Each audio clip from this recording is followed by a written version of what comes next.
Howdy everyone, this is Pappy Two Bears. Thought I'd take you for a little walk around a place I call Aquania. Aquani is an Algonquin word that means go in peace. And Aquania means a place of peace. And that's what I call my backyard. Why don't you walk along with me as I walk on the beauty path. You can see the little dragonfly there. Thought I'd announce my presence with the bell as well. As we go around a place that to me is very special, and a place that has a lot of spiritual power, but it also has a lot of healing power. And I'm sure that you have your own Aquania. You know, I'm a country boy. I was born and raised in the country, raised on a farm, and now I live right here in the middle of a city. Not by choice, but by circumstance. And you can't take the country out of the boy, I'm sorry. You know, so I have to have the country here where I can feel comfortable, a place that I can call peace and solitude, in an otherwise rather built up area. I'll do a quick panoramic here so you can understand that I'm not alone here.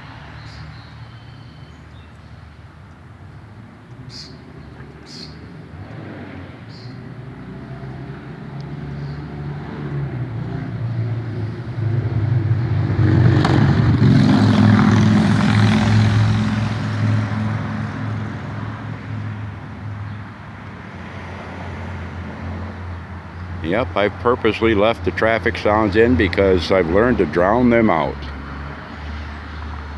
Why do I call this Aquania? Well, we have an opportunity in our lives to make our own places of peace, even though it might be somewhere not where we have a preference to be. Creator's given us that opportunity to make the best of what He's given us. And here in Aquania, as I pan around here and you can see, just the vibrancy of the green growing things. There's just so much here Creator has blessed me with, and I thought I'd share it with you. All the medicinal plants that are growing everywhere, it's just amazing.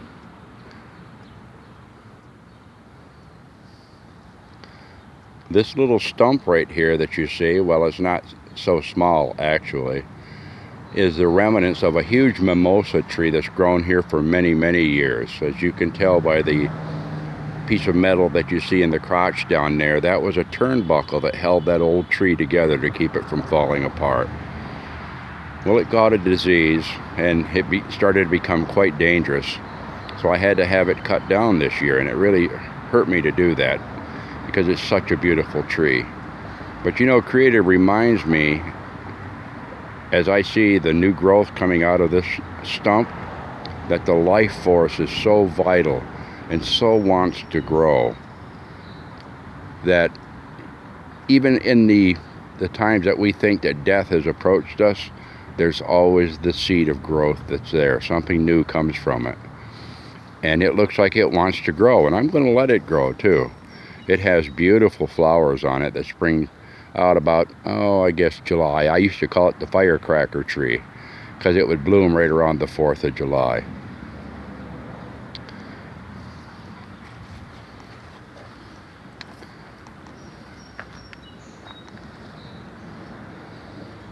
There were a lot of stones on this property as I did different things over the years, and when you have a lot of stones, you know, you can find a use for them.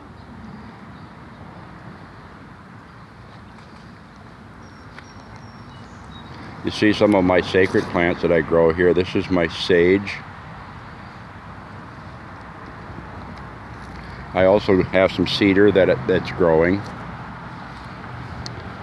This area right here is my sacred space where I do ceremonies, I do my meditations. I've done healings here before, and this is actually the place that I had my teepee set up until I just took it down recently.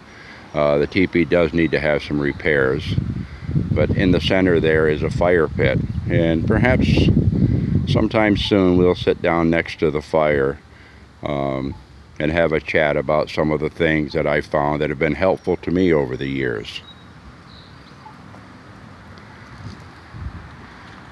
There, leaning up against the tree, you can see what looks like a tarp. That is actually a teepee. It's a 16-foot teepee that I made. And right now I've just got it resting, and I'll prepare that and lay it out so I can repair it a little bit. It's got a couple, 2 or 3 holes in it, and put it up again for the winter time. Because, yep, I have fires out here in my sacred area all winter long as I go in and I do ceremonies, or just, it's like my portable man cave, I guess you will. Keeps me out of my wife's hair.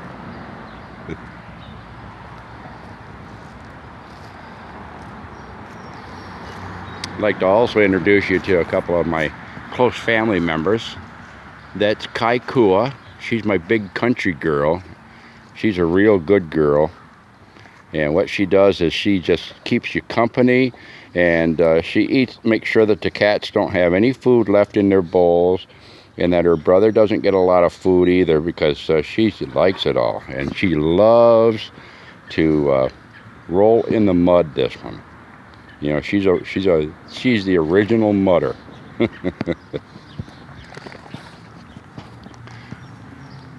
And this is my buddy Bo. Okay, now Bo is of a special breed.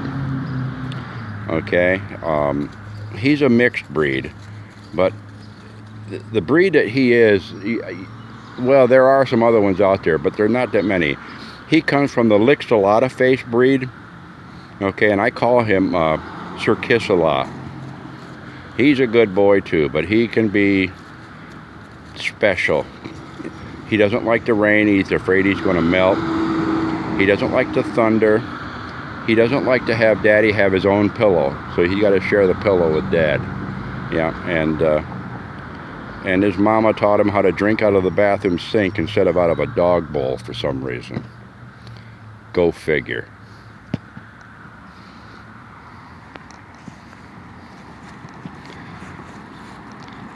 Well, look what I'm walking on.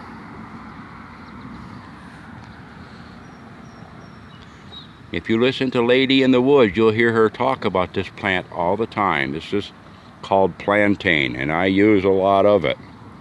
It's good for skin. It's just good for all kinds of rashes, poison ivy, insect bites, you name it. Good stuff. It's also a good place for Kai to kind of lay down and roll around in. She likes it. That's the remnants of a ball that I got them with their puppy. She's 6 years old now, so that ball's lasted that long. I'm surprised. I'm going to take you out into the front yard. And as I mentioned before, being the country boy that I am, I was raised with gardens.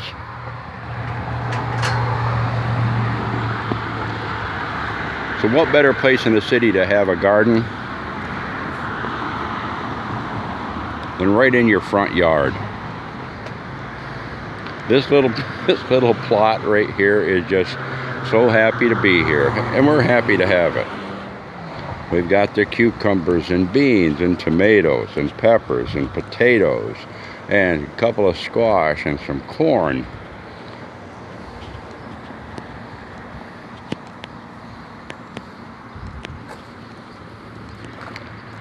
And of course I like to have my flowers. This is the area some of you may recognize from pictures that I posted. There used to be a huge hedge here that was about 6 foot tall on the inside of the fence, so you can see how tall it would be from the outside. And it was about 70 years old, and I dug it out and I replaced it with this flower bed here. This is a little juniper tree that I saved as a little seedling in an area that was basically stripped down for all the gravel that was there. So I wanted it to grow. It said it wanted to grow, so now it's happy in my yard.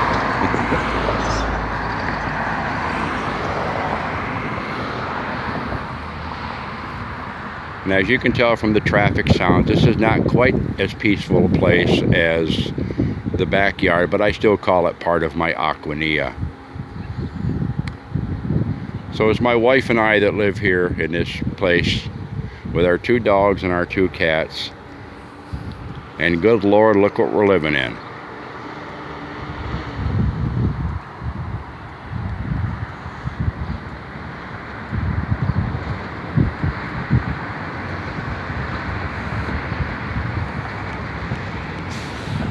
That is a 4-bedroom house that has pretty much all the rooms except what we're used to walking around and living in and eating in being used for storage. But it's ours, and we make the best of what we have. But pretty much what I'm trying to get across in this little bit of an informational a view of my yard is that no matter where you are, it's where Creator has placed you for now. And there's so many blessings to be found in that place that you are in right now, that make the best of them. See the wonder in them. Make them yours. Get into a personal relationship with them, because that's the way it's supposed to be. Change the things you can. Accept the things you cannot, and make the very best of them. Enjoy them. Dissect them, take them apart, and see the wonders that you didn't see before. Because when you stand off in the distance, you see a green tree.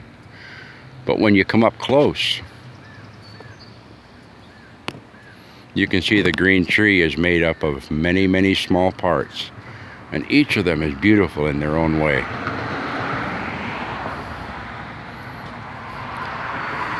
And that's like you, my friends. You look like a crowd off in the distance, but up close, each of you is beautiful in your own way.